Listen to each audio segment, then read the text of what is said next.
ओम श्री गणेशाय नमः। नमस्कार, आपका हृदयपूर्वक अभिवादन।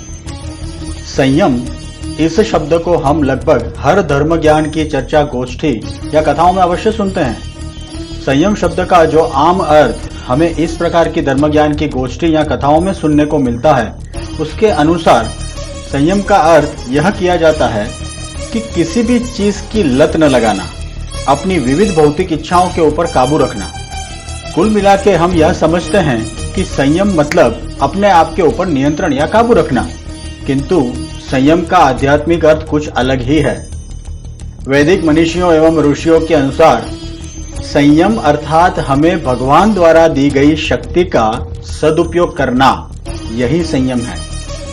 जी हाँ, संयम यानी हमको जो शक्ति भगवान ने दी है, उस शक्ति में से कितनी शक्ति हम हमारे भोग जीवन यानी हमारी इच्छाओं की पूर्ति के लिए, जैसे कि अर्थ उत्पादन के लिए करी जाने वाली पढ़ाई, यूनिवर्सिटी की डिग्री हासिल करना, नौकरी धंधा करके जरूरत से अधिक पैसा जमा करना, बड़ी बड़ी गाड़ी एवं बंगले खरीदना, जगह जगह पर्यटन करते रहना और तरह तरह के चित्र विचित्र तरह के खाने का स्वादन इत्यादि सब, जो कुछ भी हम अपने खुद एवं अपने परिवार की प्राथमिक जरूरतों एवं लग्जरी आदि पाने के लिए करते हैं, इन सब बातों में हमने जो हमारी शक्ति खर्च करी और इन सब से ऊपर उठकर हमने कितनी शक्ति हमारे वैदिक धर्म, संस्कृति एवं हमारी आध्यात्मिक उन्नति के लिए सदुपयोग किया, इन सब मुद्दों पर ठीक ठीक सोच विचार करके हम जो भगवान के द्वारा हमें दी गई शक्ति का सदुपयोग करते हैं, उसे ही सचमुच संयम कहा गया है।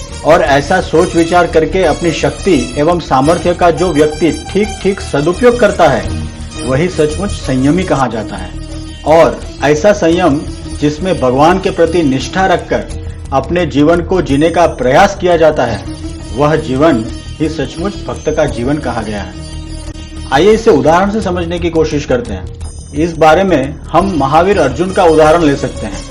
महावीर अर्जुन विश्व के सर्वश्रेष्ठ धनुर्धर थे, यह हम सबको पता है, किंतु उन्होंने अपनी समस्त शक्ति एवं सामर्थ्य केवल और केवल भगवान श्री कृष्ण के धर्म संस्थापन कार्य हेतु ही सदुपयोग किया।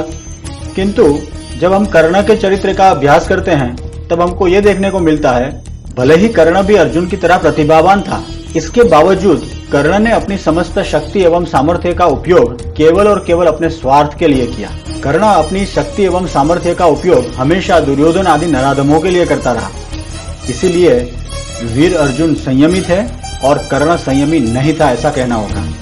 इस तरह हमारे अनेक ऋषि मनीषियों, अवतारों एवं महापुरुषों की जीवनी को यदि हम देखें, तो हम पाते हैं कि उन सबने अपनी समस्त शक्ति एवं सामर्थ्य सनातन वैदिक संस्कृति और धर्म के हेतु सदुपयोग किया था।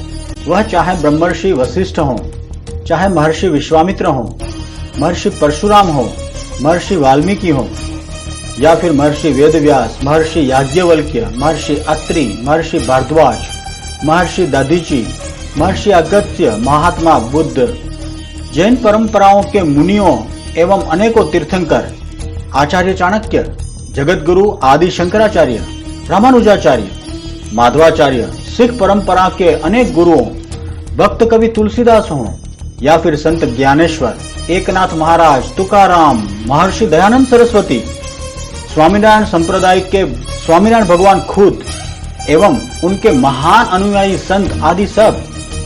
अगर हम आधुनिक काल की बात करें तो स्वामी विवेकानंद, श्री अरविंदो घोष, पंडित श्री राम शर्मा आचार्य, पांडुरंग शास्त्री आठवले आदि और भी जिनके नाम यहाँ नहीं लिए गए हैं, ऐसे न जाने कितने वैदिक सनातन परंपरा के सपूतों ने अपने जीवन का एक एक क्षण, खून का एक एक कतरा, अपना समस्त जीवन, अपनी समस्त शक्ति, अपना समस्त सामर्थ्य केवल और केवल वैदिक धर्म एवं संस्कृति के लिए सदुपयोग किया।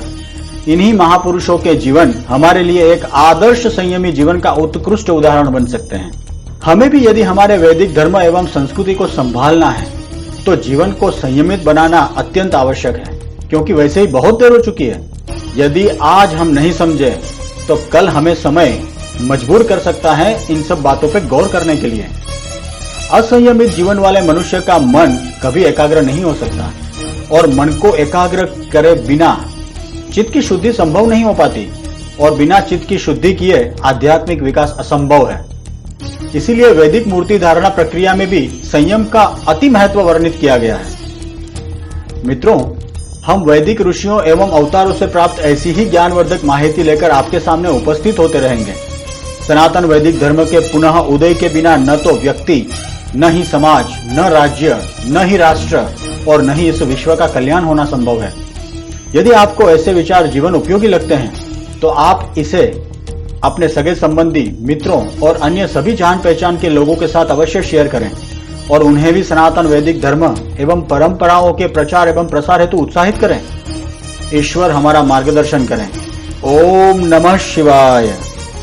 असतो मा सद्गमय तमसो मा ज्योतिर्गमय मृत्योर्मामृतं गमय।